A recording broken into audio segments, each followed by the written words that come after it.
சொல்லுங்கள், உங்களைத் தவிர வேறு ஒன்று உண்டா? வேறொன்று இருக்கிறது என்று கூறுவதெல்லாம் சுத்த அபத்தமான பொய்யாக இருக்கிறது. பொன்னையன்றி பூண் இல்லை. பூரணம் இல்லை என்றால் உங்களைத் தவிர வேறு ஒன்று இல்லையே! இதைத்தானே முன் பதிவில் போட்டிருக்கிறேன். இன்னொரு வீடியோவும் அனுப்புகிறேன்.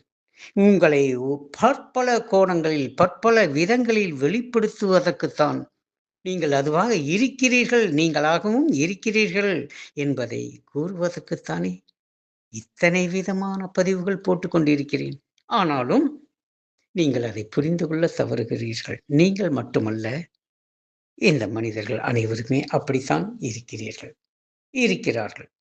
ஆனாலும் மிக அற்புதமான சந்தேகம் இப்பொழுது மறைந்திருக்கும்.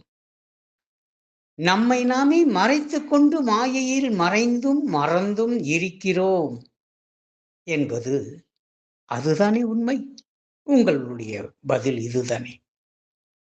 நம்மை நாமே மறைத்துக் கொண்டும் மாயையில் மறைந்து கொண்டும் தன்னை மறந்து கொண்டும் இருக்கிறோம் ஆன்மாவாக.